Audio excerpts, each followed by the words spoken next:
welcome back to another episode of Prem Pals. I am one of your hosts, Mr. Sean Melgar, aka Melgar Media, aka King of the West, aka Peanut Butter Complex Pretty Eyes. Along here with your other host, Alex Rearnickel, aka the Brandsman, aka Blonde Hair Blue Eyes. Here with a slightly delayed episode of Prem Pals episode 5, because we did have two games, one on a Thursday, one on a Saturday last week. And then, as we all know, the games got delayed due to the passing of the Queen, which is it's pretty wild that we have a king now over there. Not us, but that there is a king out in England. That it's just, after 73 years, he got his first job, which is it's pretty wild. Yeah, and So the first keep dreaming the thing, dream. Never give up on your dreams. the first thing that he does is delay the Premier League from happening. So Yeah, I don't know but how we still, feel about it, that's his especially first. when the only two undefeated teams left in the Premier League, Tottenham Hotspur and Manchester City, were due to play a duel this weekend. So I was a little bummed out about it. How do you feel about the Premier League being canceled? I mean, rugby went on, all other sports in the UK went on except for Premier League. Kind of weird. What do you think about it? I think it is really weird, because in my head I'm like, why would you not use that as a platform for celebration? It's congregation of the most, people in England, going to different basically spots to, bow your head for the moment, give full recognition, where a lot of those people probably won't, when the funeral happens or anything, be like as into the moment as they would be. So they'll have forgotten about it by the time we start up again. I mean, we could have done a moment of silence. Yeah. God Save the Queen, black armbands. I feel like which it would is have still been going to happen though. Yeah, That's the but thing. it's going to be It's like even the next week far is away. like, yeah. But I mean, it is what it is. And as a king, I think that's the lesson you take, is like, never give up on your dreams, even at 73. And I mean, look at his wife. If you're a side chick to any other guy out there, you never know if you'll end up being the queen. Yeah, I mean, know. he's been unemployed until his 70s. That's might be a record, right? Has Yeah. anyone ever done that before? I mean, I wish. Like he did reverse retirement. Yeah. And the queen took like what, 80 years off almost. I think it's going to change. I don't think people are going to care about the monarchy as much anymore. I think it's going to be a slow decline after this, which is unless he comes in and just starts like doing some craziness. But I mean, I think his son will be king before too long, because he's in his 70s, and I don't feel like men will last as long as he doesn't the look queen like did, the healthiest dude alive either. True facts. But I mean, patience good things come to those who wait. Kind of like when we went to Puerto Rico together, and you forgot your bag in the back of the taxi when we got out at our Airbnb because you were so excited. I was about to say, the main point is like, oh man, I got to see my friend. You were already there for a while, and I was excited to give you a hug and say hello and hang out in my motherland in Puerto Rico. And then I hear the doors of the back close, and luckily I had my backpack on, which had my laptop and everything in it, but all you hear is a zzz, and I was like, well, wave. And you're like, what are we waving at? I'm like, all of the rest of the stuff that I brought to Puerto Rico. It's not like, oh, the airline lost my luggage. It's like, yes, in the taxi. Yeah. But I got it back. Yeah. Miracle story. I mean, I had that little receipt from the actual cab that you get when you're at the airport, when you're getting in line, this little yellow, like, what's it called when you tear off one copy and there's one underneath it, like photocopy-ish, that receipt. Yeah. And I just read off some numbers, and we Sherlock Holmes some stuff and called the airport, and it, shot in the dark, looking for a needle in a stack of needles. And the guy was like, yeah, what do you look like? And I was like, I don't know, like black Puerto Rican and hair and eyes and stuff. He's like, yeah, I know that guy. I'll get it back. Just come through here when you're on your way to Vieques and scoop it up. Yeah. So I mean, if you need to lose a bag in a place, we recommend Puerto Rico. It's actually excellent for that. I mean, don't test the theory out, but I mean, there's a good chance you will get it back. But that being said, patience, this will be a great episode, because we are with a long wait, we are now picking up the bag that you thought you lost, and we're back. Yeah, we apologize for recording late. It was an earthquake anniversary. Feel like this is a valid excuse. A lot of people said, "Oh, you just make up excuses to go on vacation." But last year, September 7th, there was an earthquake here in Mexico City. It was fucking scary. My whole apartment was shaking. When you're on the fifth floor, you don't have time to go down to the bottom, so you just have to wait it out. Now I got a dog and a little baby, so we're like, let's just not be here September 7th this year. September is when all the earthquakes happen. So we just took a little road trip north to Querétaro, and there wasn't an earthquake. So I guess it wasn't really necessary, but that's why we're late. So Priorities, earthquake I see. anniversary. Priorities is like I have a dog and a baby. Yeah. Sorry, Frida. Sorry. Like, no, he's got a wife though, too. That was Oh, and should a have been at the wife. top of that list. Yeah, yeah, and a wife. He Yep. said dog, That too. baby, dee, dee, dee, Wife dee. and podcasting equipment. Podcasting equipment that could be Exactly, damaged in exactly. an earthquake, No. We all know you're true where your priorities are. But yeah, we're back and we're excited to chat about the last couple of weeks of some really fun footy for, I mean, more so for Manchester United, I guess.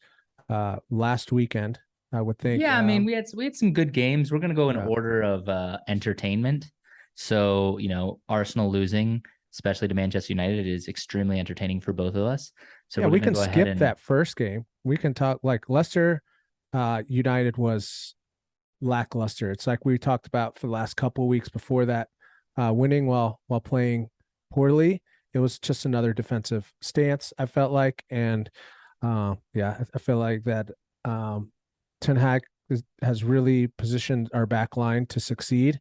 But it's a lot of work and a lot of workhorse stuff there, and I have to be concerned about injuries because we're one injury away from going back to Maguire and Maguire. starting in the back and stuff like that. And you can go from a solid run to shambles, as we all know, really quickly in the Premier League. So Yeah, but yeah, 3 points. I mean, Leicester 3 points is is the 3 points. worst team in the league right now. They have 1 point. Yeah, But yeah, I mean, it's still 3 points is 3 points. And games we're glossing over. We might as well gloss over Spurs West Ham as well. I mean, to be fair, even though West Ham are the third worst team in the table, their cup final is playing us, right? The biggest rivals for the Hammers is Spurs. Every time we go there, they put up a fight. I'm surprised they're as bad as they are because, I mean, you and I talked about putting in order the top six at the beginning, and we both had West Ham in that, and they are just underperforming, but they were good against us, and they should have won that game. I mean, they scored an own goal, and then they scored a goal. They should have scored 2 or 3 more goals. To be fair, we should have lost that. We just can't play out of the back when we don't have the right tools. If we don't have Cuti Romero and Davinson Sanchez in the back, we literally just pass between our defenders for like 75 minutes. And it's the yeah. most boring thing I've ever seen. Hugo Lloris is terrible with the ball at his feet. So Oh we God, can yeah. gloss it over, man. It was a terrible game. I mean, we got lucky to get a point. So I know the feeling. Like De Gea's getting better, and by better I mean instead of taking those chances, he boots it. Which I'd much rather him do. But yeah, he's very confident with our back line that we have now, as am I. Like Lissandro Martinez is amazing with the ball at his feet, but it's that interception of that pass that we were, you know, a victim to early on when he tried to pass it to Ericsson, who you would think, it would just be, but he had two men on. But he's getting better with it. So goalies with the ball, especially like older keepers that are not, the new age modern sweeper keeper, as some call, they do worry you. But I mean, we're skimming through some games, so and I saw that you guys kind of did as well. And it's just like you said, some teams, it's like, yeah, we've got a really good starting, not even 11, but a starting, I would say 8 or 9.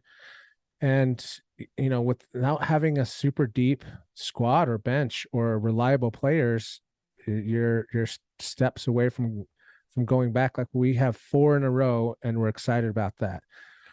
A lot of, Manchester United fans are like, well, it's a good start. It's getting back on track, which I completely agree with. But at the same time, it's worrisome to know that you could lose 4 again if someone in the back gets injured or can't start. yeah. I mean, you guys do have a paper thin squad, but I mean, going back to the goalkeeper thing, I mean, De Gea and Lloris are actually similar in the sense of they're outstanding shot stoppers. They always have been. Their reflexes are on point.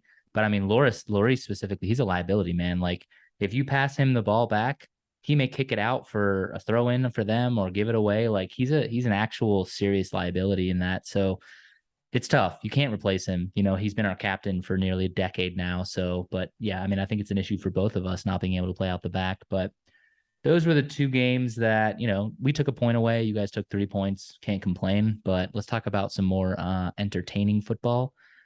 Yes. Manchester United 3, Arsenal 1. To be honest, that first goal that was called back for Arsenal, I thought was, wait, had you guys scored yet? Or did Arsenal score that first one that got called back? They had scored that, but it Okay. was I mean, It was a go ahead. Good. little, but I Soft. think it was fair. You think it was soft? Yeah. Yeah. Ericsson went It down could have been, strategically. and the thing was, it wasn't shoulder to shoulder, Yeah. and what's his name? Oben Odegaard Odegaard. didn't touch the ball at Yep. all, and like until he knocked him off the ball. I So think it was fair. It's you fair to call push, that, yeah, but if hard. you push someone like that and there's no contact with the ball and it's not shoulder to shoulder, they let the play on in case, like they should. And I know that a lot of people are in on VAR right now for bad calls, but they let it play out and they got the goal. So then, when they went back, if it would have been an actually a good takeaway, then it would have been a goal. But going back and looking at it, you can see that it was foul. And I'm not just Yeah. saying that I think it's because fair. it goes our way. I'm saying that because it was like, if we would have gotten it taken away from us, we would have had to be like, yeah, I see it. I see it. Yeah, I think it was close enough, and I was so fucking happy to see it. Honestly, that was Martinelli who scored. You know what? I was looking at the Brazilian, so that they just had must have been a friendly, and it was their call up. And Martinelli doesn't even make the team. Neither does Gabriel, Just the now. Yeah, I defender. saw that. I think Neither it's did for, Jesus. None of yeah, those yeah. Brazilians, which is Is crazy. that for is that for the Nations Cup? I don't know. I don't know if Because it's that's is it playing right Nations Cup or before the World Cup. friendlies or Yeah. something. I mean, I No, don't I think think that's it's for nailed the on. Nations Cup. I gotta think they bring Gabriel Jesus at least to the World Cup. Yeah.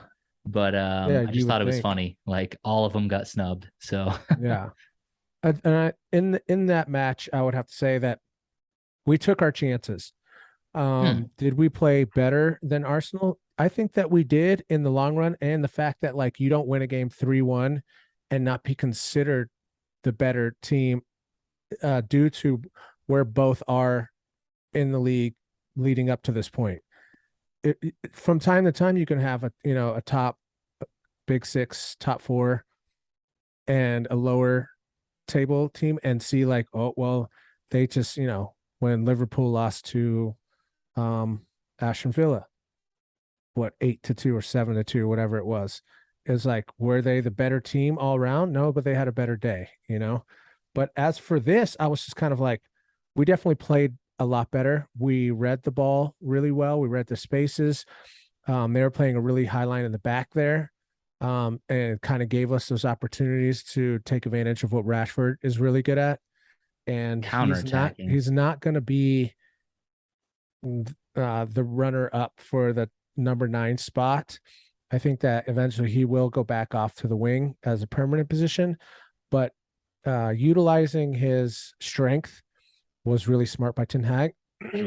So, yeah, I mean, I he's think in that we, form, man. I mean, I know you talked about dropping him for, I think, the Leicester game because that was a good time for Ronaldo to start, but like, you guys are rapid. I mean, you do remind me a little bit of the way that Tottenham have played in the sense of you're rapid on the counter, man. And when you've got Anthony, who we should talk about in a second, you've got Rashford, you've got Sancho, these guys can burn.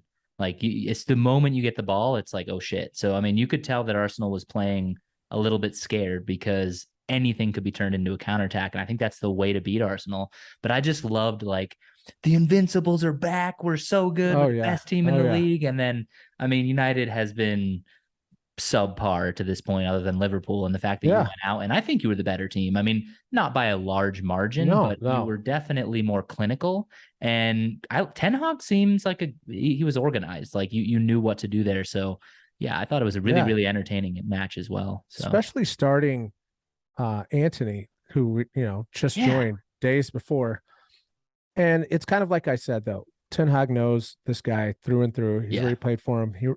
And Anthony already knows what is expected. So getting him queued up to start, I don't think was as big of a issue as other players coming in and getting like Casemiro getting integrated into the team.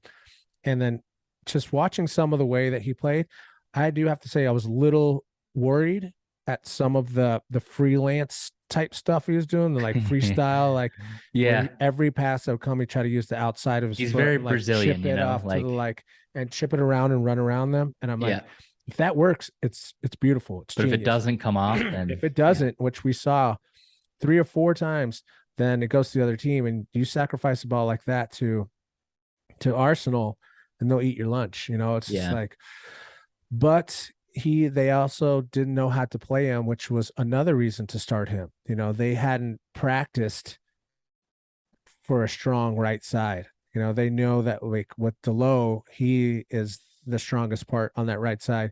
Even with Sancho, they're like, well, we can contain that. We've watched it. We know how to contain that as long as, we can push him off. With Anthony, a wild card, you're kind of like, what do we do? They're not just going to give it to this new guy. And what happened? That little touch by Rashford to give him that Oof. where he opens his body and just that really well placed goal. I think took them by surprise. And then coming back from a shocker where you're just like, what do we do here? How do we contain this guy? And then he starts pulling defenders, opens it up for Rashford. Yeah, man. I mean, And what do you got? That 1-on-ones. he's got the like we call it the chaos factor. Like actually, like Lucas Moura's past it now, but I mean, Anthony will remember. Lucas Moura hat trick against Ajax in the Champions League to take us to the Yeah. final. Like some of these Brazilian guys, they bring that chaos factor in the sense of they get the ball, you don't really know what they're gonna do. Are they gonna drive? Are they gonna do a trick? Like, are they gonna play back in the middle? Like Anthony seems a little bit like that. He was pretty unpredictable. Even the way he takes a touch, like it's very he feints or he outside of the foots or inside of the foots. Like I think he's going to be a really interesting player. I don't know if he's going to work always, but you've Yeah. got a lot of, you can switch in and out. You've got a lot of options now, a bit more depth up front. If you play Ronaldo, then maybe Rashford goes out wide. Even Ericsson is actually pretty decent playing out wide, but he's not speed. He's more, contain, pull defenders, and then send it a nice cross in. But I don't know. He was entertaining, and the way he scored, and he gets it, kissing the badge up in front of the crowd there at United. I'm sure he's already a cult hero just that quickly. Yeah. So I mean, what a Yeah. great way to have a debut yet at Old Trafford. I think he's going to be fun for sure. It's just like you said, it's going to be having to pick and choose how we play him strategically so then he doesn't get found out really quick and then he's useless because you don't want to take the flair out of his game. You just want to utilize it in a sense to where you can still play freely and not worry about that counter off of a mistake that he makes. And I like that you brought up Ericsson, not being the guy that can just break away and stuff. And actually, in this game, he had that nice little breakaway where he dished it off to Rashi. I mean, I didn't know if he was going to have the legs for it, or I know he's got good positional awareness, but I just seeing him go a breakaway with him and Rashi, I was like, what is this? What's about to happen? Dude, I he mean, brings a smile to my face, man. Like yeah, he yeah, deserves it. He's such a fun player. He's yeah. tricky, man.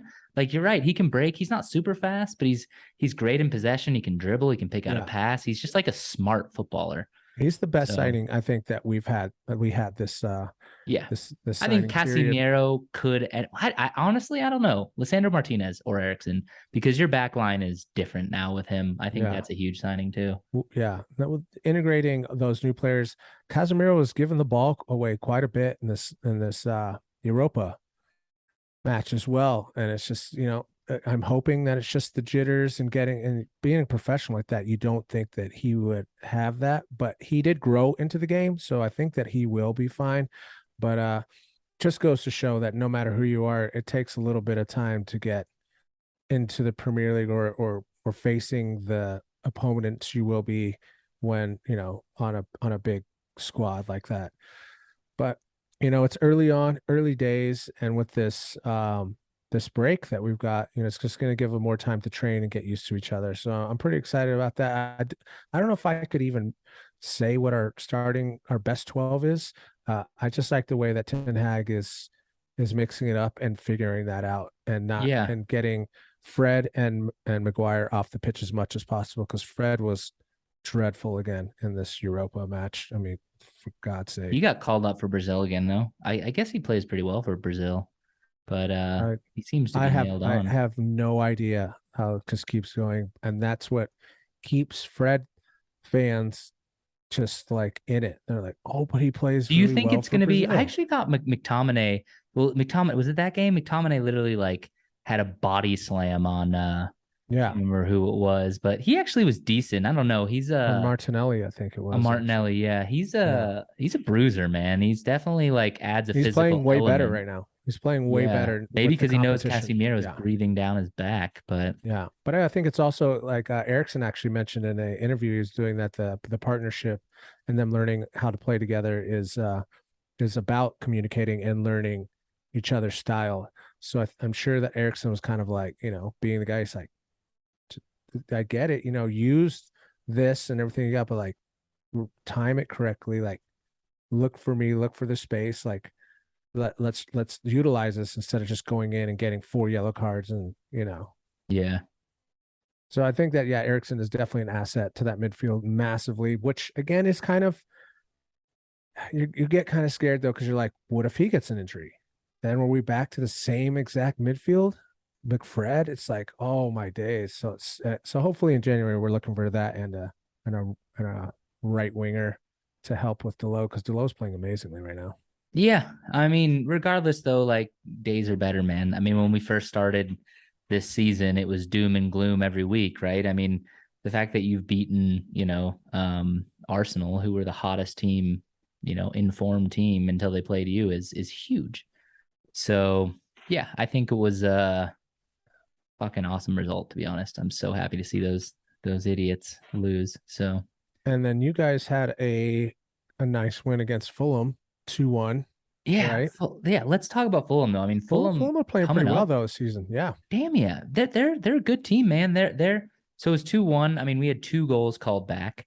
What I was talking about during the West Ham game is we're a team that plays out of the back, and when we don't have the assets like Cuti Romero, who's our best defender by a country mile, we struggle. Now we had Cuti Romero back. We actually played Longley, his debut, who is a signing from Barcelona, who was excellent, really really good, kind of quick, good with the ball at his feet, but we looked like a completely different team.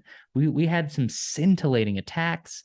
We should have won probably 4-5-1, to be honest. I don't know if you saw the Richarlison goal, but it was like a hair offside, but it was for the winner, took off his shirt, running Oh, around. I was laughing at that actually. Yeah, see, everyone's making fun of it, but like, how sad is it that we can't celebrate goals anymore? It's just like, oh, we got to Oh, wait with and see what VAR, VAR yeah, happens. yeah, Like, I don't know, man. It takes all the fun out of it because he's been playing so well, and to see him score was fantastic. And he's such a good guy, and he was kind of sad, but he played great. Kane scored again. Now Kane is the third highest goal scorer of all time, 188 goals, just overtook Andy Cole and Sergio Aguero. Your boy well, Rooney Rooney's and still above him. Yep. Alan Shearer, but he's gonna get Rooney. Rooney's got like 20 goals more on him, but Shearer's is crazy. It's like 230, 240 goals or something. Like, Alan Shearer, yeah. yeah, but he'll get there, man. I think it's an inevitability that Kane, unless he goes to Bayern Munich or something, will break the Premier League record. I mean, he just always scores. It's crazy. Yeah, his positional awareness again. I like to mention that because he's not just in the right time at the right place at the right time. He's very conscious with the flow of the game and putting himself in the position to score really nice, not just tap ins too, like really difficult angles Headers. and head down and just kind of like putting it bottom corners with a crowded box. It's just like, yeah, he's doing the job of a true striker.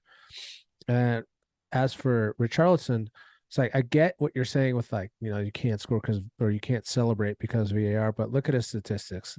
How often is that guy offside? It's like even with Everton, it's like majority of the time they'd be like, he's offsides again. Oh God, he's offsides I mean, again. he was barely off though in this one. I mean, it was rough. I mean, we had two Yeah. of them like that, He but just gets really excited for the play and it's like learning, and I get there's a very fine margin to where you're not going to be in the right place if you slow down any further. But I mean, you're a big guy. It's like that line is gonna get really small with the size that you are going over that line. So I mean, in my head, I was just like, I think that's offsides, but if it's a goal, it's a goal. But when he was celebrating, I was like, "Eesh." I mean, Give that us a must be second. so frustrating as a player. Like that just never even existed before. I mean, I don't know, but But we also looked taking off good, your man. shirt against Fulham, which are playing decently, but it's like fourth, fifth game. It's like, I mean, Yeah, it's a London rival, man. Like, but it's there's a ton of London rivals now, so yeah, we got a lot. I just got, I mean, it is what it is. I've seen funnier Yeah. celebrations during nonsensicals, but But we were good, man. Like I like to be fair, like after the West Ham game, I was like, God, like, Conte's too stubborn. He's trying to do this play out of the back. It's not working. Like, we need to have more flexibility. Our subs suck. Like, I don't know if he's what I thought he was. And then we go have that performance like that. And I'm like, holy shit, like we could challenge the league with a performance like that. Like we were so solid in the back. I mean, granted they scored, but Mitrovic, if Mitrovic wants to score, he can score. He's insanely good. And he just had a ridiculous pinger into the upper 90 that was just unreal. yeah. But yeah, man, we looked so good in literally every position. Hoybier, who we've talked about, over and over, how he's not good enough, scores again. I mean, he's been arguably one of the best center Was there a midfielders in the deflection on Premier that goal League. though? What's that? I think there was a slight deflection now. No, Maybe, but still, I I mean, mean, he kept it down. Yeah, I get it. yeah, he's Take getting your into the right chances. positions. Yeah, take He's your chances for sure. yeah. So I Uh, mean, what about Son? Like I mean, for me, he was still taking good shots. He was in good spots that just weren't going in, and there was some amazing saves on his couple of his goals, and yeah, hit hit the the crossbar. crossbar. Yeah, So he's so yeah, unlucky, man. unlucky for sure. But Yeah, I mean, he's I'd super still take unlucky. him. People are calling for so Richarlison started over Kulusevski, which is a little rough because Kulusevski's done Yeah, nothing wrong. he's playing really well. But we just mixing it up. A lot of people calling for Son to be dropped. Son will play himself back into form. He's a guy who has streaks of poor form, and that's just who he is. Apparently, he's Every not striker scoring in does. training. Like it's like a long running joke. He just like can't score right now. So I'm thinking he was saving it up for City, and then he's going to score a hat trick against City. But now it's postponed, and we'll see. But it's Son, man. He's not going to be shit forever. He's gonna play himself back into form. He was better this game for Yeah. sure. I feel a little bad for him. He's just such a nice guy. Like, come on, man, play yourself back into form. Oh, I'd take him in a But heartbeat. I'd take him in a heartbeat. oh, yeah, he's amazing. But no, we looked good. Super happy with it. I mean, we're third in the table, tied with City. You guys are fifth in the table. I 2 points mean, behind. yeah, this season's not. It's looking pretty Yeah. good. I mean, because we're off Or 3 points off City, 2 points off you. What do you guys? 1 point off City? 15 points for Arsenal, 14 points for City and Tottenham, 13 points for poor little Brighton, which we should talk about, and then 12 points for United. Yeah. So, So yeah, I mean, the fact that Brighton are fourth, I mean, before we get to the European games, the Champions League and Europa League, let's talk about Brighton for a second because, it's rough business man, right now. That's what the that's a fuck, hard hit. dude? That's a hard hit.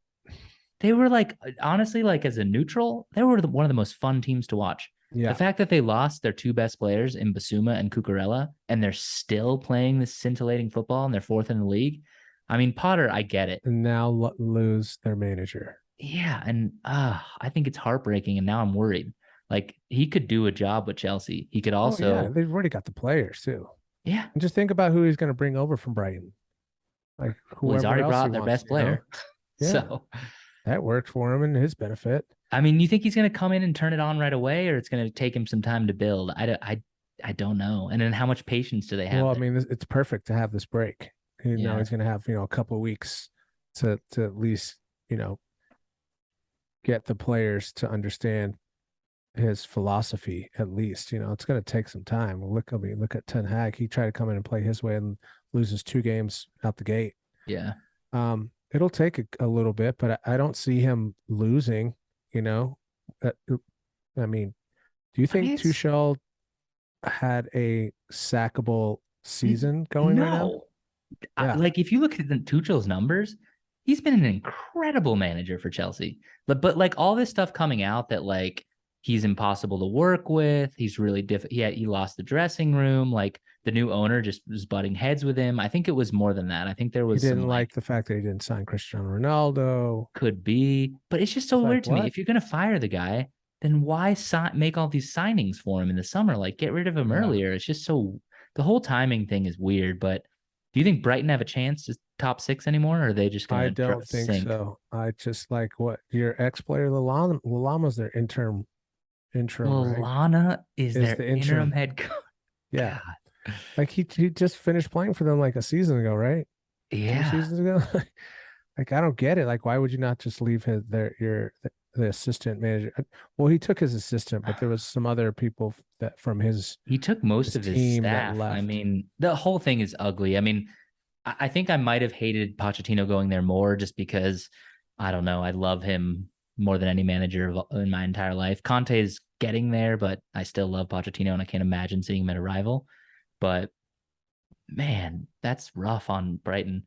Like if Potter waited till the end of the season and got them top six, like and was a hero there, that's great. But he really kind of did him dirty. Just see ya. But then Yeah. again, when do these opportunities come?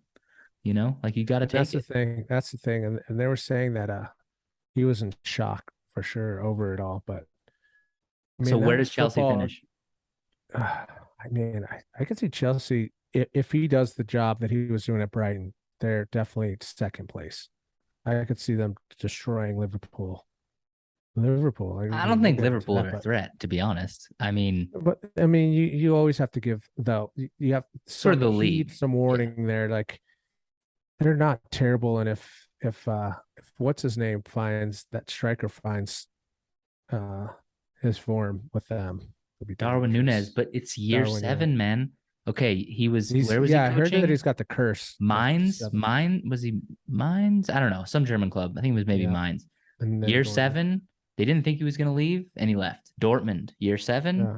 they didn't think he was going to leave, and he left. Liverpool, year seven, could this be the end of Liverpool's incredible run under Klopp? God, I hope so. Well, I I don't mean, think so, but he just signed a new contract yeah, but this still, year. I I mean, mean, yeah, no, I get it. Like, but if he feels a threat of like they might get rid of me, then I can't you imagine gotta they would ever yeah, sack him. He no, would have to like no, resign. yeah. I I'm don't sure think he's they'll gonna. come back, but Yeah. man, like that Champions League game was horrible for them. Oh, that was so much fun to Yeah. watch. So much fun. My Liverpool buddy tried to like I got on him immediately, just like you guys are just in the mud, bro. Like, don't even with excuses or we still have more trophies or just like all this stuff. And he would used to give me crap about it. It's like you're just living in the past and you can't get off the 99 and and all this and you have worn trophies in this minute. I'm like, look at you now. Look at you now. And he's like, oh, we lost two, you lost 1-0. It's like, yeah, obviously you didn't watch the game, but because you're so worried about a team that's not yours, I'll let you know. It was a bad penalty call, but we're jumping all over the place. Oh, and Chelsea, Liverpool were dominated. And yeah, it's not just like Mane's gone and that hurts, but I like I mean think they've that is a signed good lot to do with it. attackers. No, I But think that's a Van lot to Dyke, do with it. dude, what's wrong with Van Dyke? I heard someone say something hilarious the other day, yesterday. Van Disney. I couldn't. I was like, no. They were watching. It was a reaction video from AFTV actually, and Robbie he's like hosting, and it's like a Tottenham fan, two Liverpool fans, and a Marseille fan. So they were all watching like those two matches simultaneously, and that second goal and it's like yeah, and the Tottenham guy was like, yeah, look at Van Disney over there. I fell out of the chair. Oh, that's This guy good. is That's Van good. Disney, man. He's Yeah. he's a shade of his former self. That's why Yeah. I think the problems are deeper at Liverpool than simply losing Mane. Like, I don't know, man. They just don't look, they just aren't clicking the same. And it's weird because like individually, like Nunez is good. Yeah. Diaz is excellent. I think Diaz is their best player right now. Yeah. Um, I don't think the so midfield is clicking as well as yeah, it used it's to not. either. Games are definitely won and lost in the midfield. So Thiago's coming back from injury though, so that'll probably help yeah. him. But I don't know. I welcome it. I'm happy to see it. Who knows where Chelsea are gonna fall, but I think Yeah. Point it being, I bodes think well that for our teams. That's for yeah. sure. Point being, I think that they do and above Liverpool with Potter. Chelsea, I could Yeah. see it. I could see it. Yes. While we're on the topic of the champions, let's talk about Oh. Spurs 2, Marseille nil. We were terrible until about the 75th minute. I actually thought we were going to lose this game. To be fair, Marseille were actually considering they were the fourth team in the group, were better than I expected. Mhm. But then, I mean, let's talk about him some more. Richarlison with the brace, his first Champions League game of his life, scores a brace. And I don't know how much you know about this kid, and I know a lot of people give him shit. And I used to think like this guy's just like a shithouser from Everton. He's just whatever. But this dude grew up with nothing. He used to have to steal his food to survive. Like this is like poor street kid. And when he scored that brace, like ran over to his mom and dad, just bawling. Like he's like a wholesome dude, way different than I thought. And like, I mean, he's a fucking good player, dude. Like he's gonna start for the Brazilian World Cup team, no question. I think he's better than Jesus. I think he's better. Well, Neymar's been decent, but I think he's on par with Neymar right now. Like he's unreal. Well, So that's a big statement. dude, he's a good player, man, and he gets it, and he plays for the badge. Like I love him. Like he's become one of my favorite players for Spurs, and he's only been with us for a few months, and he's just amazing. But to see his debut for the Champions League and him playing so well was just amazing. And a 2-0 win is a 2-0 win, and they got a red card, Yeah. so you could say, well, So I was going to ask about. did we really deserve it? But I mean, it was a blatant red card. Son probably would have scored that goal if he wasn't fouled like that. So I'm not super happy about the performance, but I keep saying this every week. I'm not super happy with the performance, but we're winning. So Yeah. so be it. And that's some, that you were kind of expecting that when you got Conte. He said that he's going to win by any means necessary because that's the type of coach he is. He's not like he's not a defensive coach. He's not like out of date per se. Like, I mean, Jose's doing good at Roma, but I think they lost in Europa actually too. Yeah. But there's just stigmas on certain coaches and how a lot of people have thought that they've been found out because they're older styles of playing. Whereas Conte, I feel like, has adapted in a very subtle way every time he switches clubs to a newer, progressive yet stable type of winning, and very passionate, obviously. And so I think I've been mentioning, I think with a couple more windows, if he stays with Tottenham, you could expect some really good things, some maybe even some trophies. I think we could see some. I mean, Possibly. like, I think what's interesting though is like people keep saying, and I'm even saying it, like, oh, we played so bad. But then when you watch the interviews with Conte, like, well, it seems like you guys didn't play a good game, but you won. And he's completely confused by that. He's like, what do you mean? Like, we played an excellent game. And so, like, I think there's this expectation of the way Klopp, the way Guardiola play football is possession dominant football. And the team that's dominating possession is the team that's doing better, right? But Yeah. actually, the way we play is we don't care if you have possession all game. Like, there's not that many actual threats on our goal. Like, if you look at XG, if you look at actual potential scoring opportunities, they're pretty low always against Tottenham. Even when I come away and say, oh, we played like shit, we give them the ball, but they don't do anything with it. And then when we get the ball, we're lethal. So I think Conte looks at things differently and thinks like, no, this was an excellent game. This is exactly what I wanted to do. But I think our perception as football fans is we're like, oh, we expect to control the game, have pretty passes and all that. And, I'll agree. Sometimes I'm like, oh, this is tiring to watch. Yeah. But at the Yeah. same time, it's effective. And with some of these counters, I mean, United does it a little bit now. Yeah. It's Oh, it's 100%. We effective. depend on it sometimes.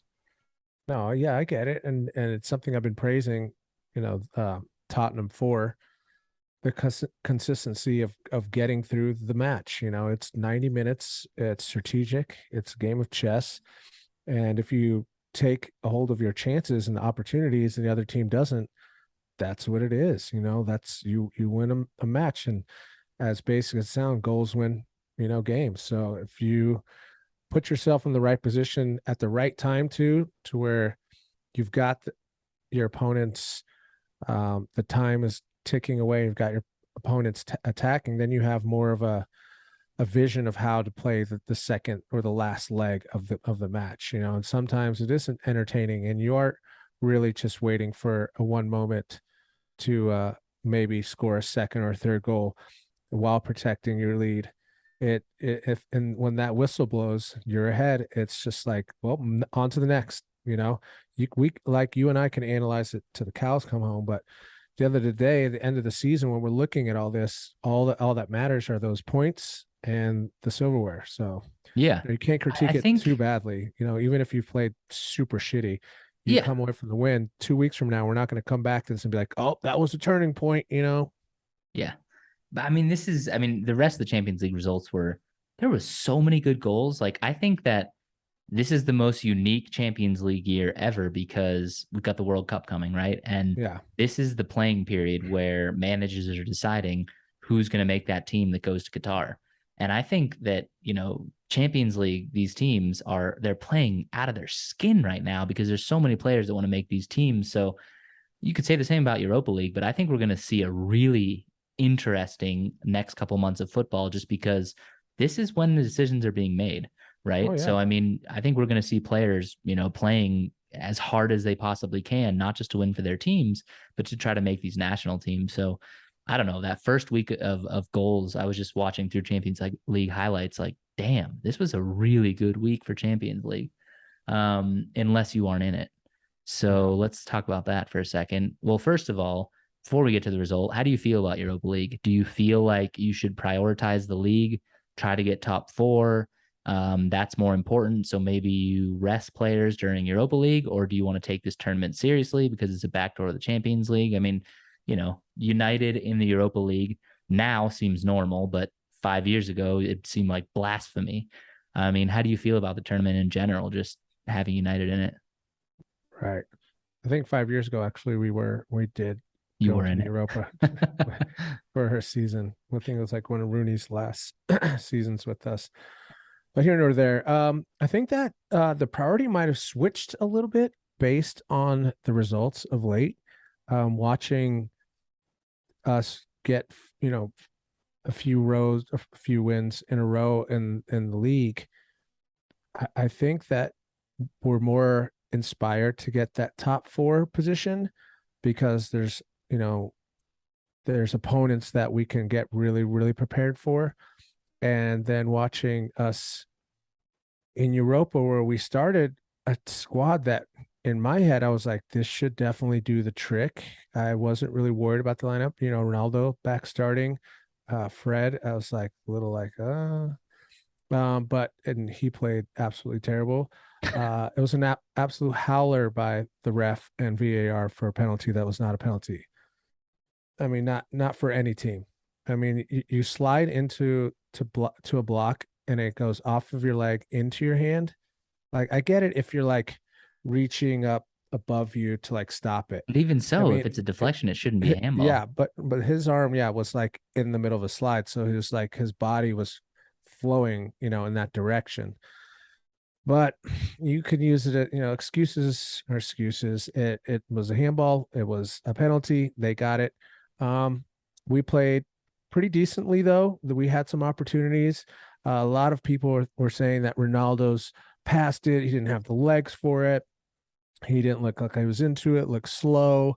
And Misra was like, I really want to just like save all those comments, remarks, because the GOAT will do what the GOAT does. And at the end of the season, when he's done some masterful ridiculousness, we'll come back to that and be like, what were you saying? Of course, he's at the end of his career, but there's no way he's going to leave on a Yeah. note where people And he hasn't been the playing a lot either. I criticism. mean, he can't be Yeah, expected to be in form yeah. yet. So I mean, we take what it is. It's the first loss in Europa group, so it's not the same as losing 4-1 to Napoli like Liverpool did and just getting absolutely humiliated. Who else This do you was have in that group? Real I don't know, Sociedad, just a bunch of Farmers League. Wi-Fi codes and stuff like that. It's like, um, no, we have a Sheriff, I think, and That's the team that beat Real Madrid, wasn't it? yeah, nobody notable. Ammonia? Ammonia? Isn't that like a chemical? Yeah, Ammonia? Who the it hell should is keep that? us awake. Ammonia FC. Not joking. That's Yeah, actually that's good. what I'm saying. It might as well be Wi-Fi passwords and codes because it's just ridiculous. Some But of I the, mean, okay, so let's say you but it guys but it is an have opportunity to get some silverware. And it is a prestigious Europa award, even though it's not the Sure. biggest. It's bigger than the Community Shield, in my view. It's Agreed. I think bigger it's than Carabao bigger than Cup. the It's like, FA. I mean, I think it's maybe FA Cup bigger than. I I don't don't know. know. FA Cup is starting to come back to a more like sought after accolade. I'd For love a to win the couple of FA Cup, years, but it wasn't. I would say like 2009 to 2000, probably like 17, 18. It was really a laughable kind of extra trophy, even though it's the FA Cup. Its history says enough. It's an amazing accolade, I should say. But the competition and the teams that are being put out for these matches are no longer your second, third, your kids' academy players. They're actually like going for it, as we've seen with City and Chelsea. We just seen everyone going for it. So I think it's that, I so mean, if you hard to guys won FA see Cup this though. year, it would definitely be like that's progress, Yeah, for sure. yes and no though. Like I wouldn't rather win it and get sixth than get top four and not win it.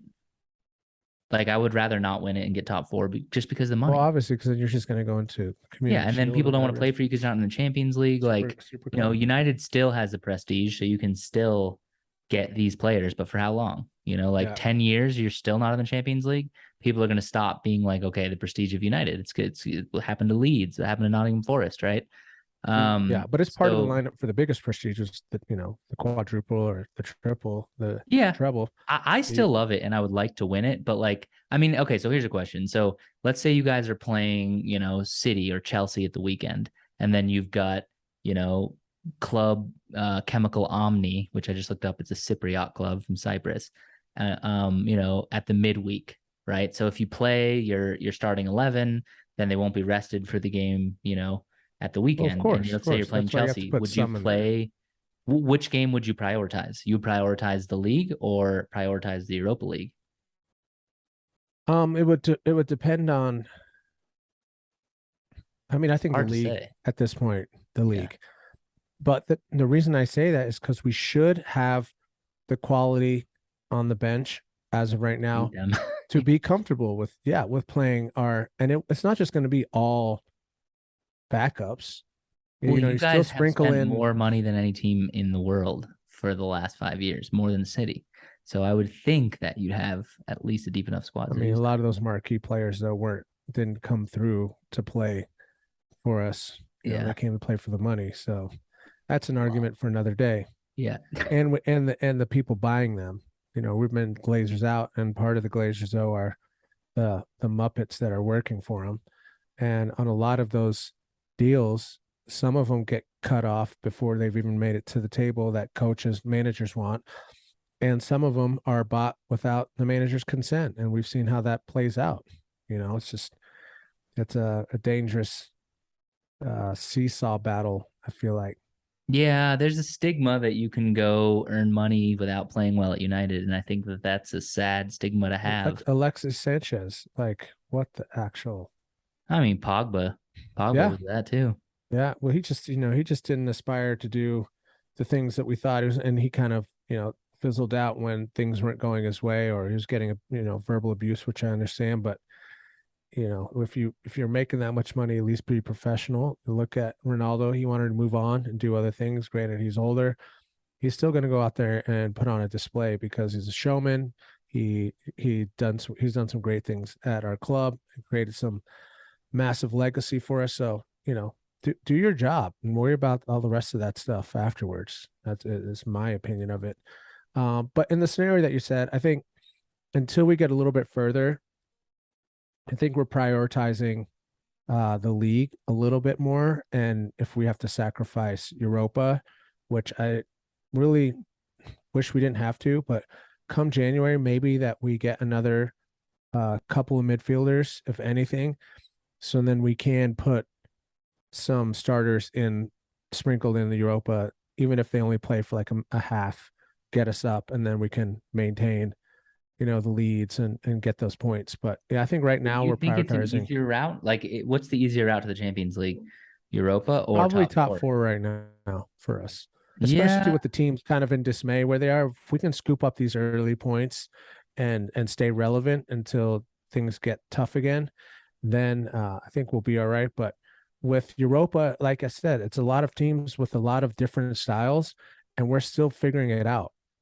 Just because we've won some convincing matches, and not convincingly, but just won some bigger club, rival matches and things, that doesn't mean we've got it figured out. A lot of it is because we've caught them off guard because we've been playing so poorly that they were like, oh, they've actually got somewhat of a form or shape going on. Now they got away with a couple.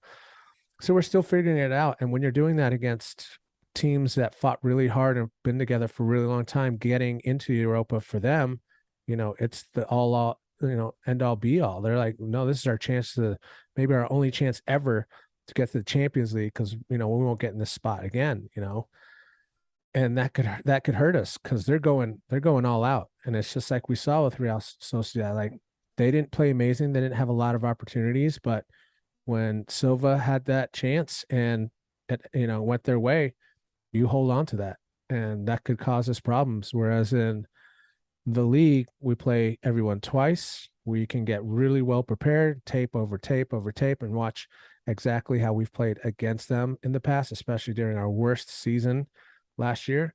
And I think Ten Hag has the ability to really dissect it and be like, let's put together a really nice game plan.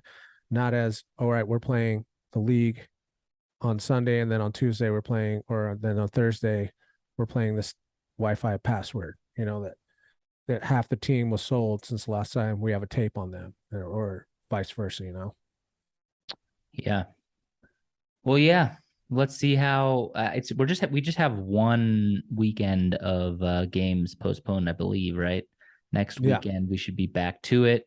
Tottenham Hotspur are off to their best ever start, which is kind of crazy. Ever all time. We have 14 of 18 points, which is pretty crazy, to be honest.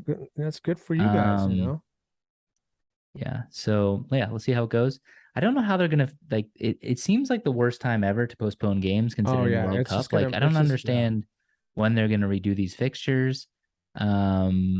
I don't know. It seemed like a terrible idea to do the whole thing. It's kind of sad this weekend not having. I mean, I'm glad NFL started, so it was something to take your mind off of no Premier League. But yeah, I think that'll do it. This is who do you guys have for Champions League? Next game? Yeah.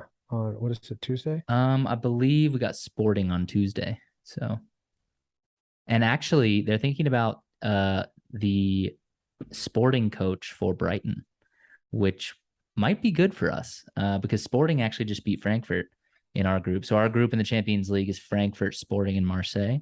And if the Sporting manager left to go to Brighton, that might not be a bad thing for us in the Champions League. So when do you guys play, on Tuesday or Wednesday? Tuesday. Really? Yeah. On Tuesday. And then we got Leicester at the weekend. So Tuesday the 13th. Yeah.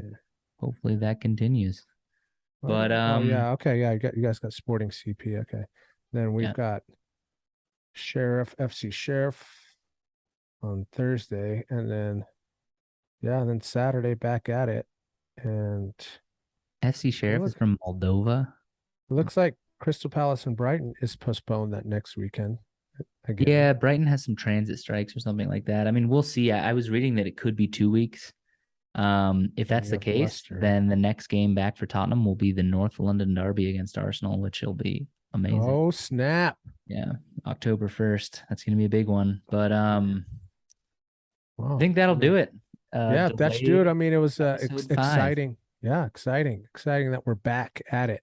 And we'll try not to take delays like the teams are right now. No more earthquake delays. And that'll do it. Thanks again for tuning in. This was episode 5 of the Prem Pals podcast. And if you like everything that you're seeing and hearing, don't forget to listen more. And on YouTube, smash a like below and share and comment and all that fun stuff. And we'll talk to you real soon. Stay safe. Peace. Peace.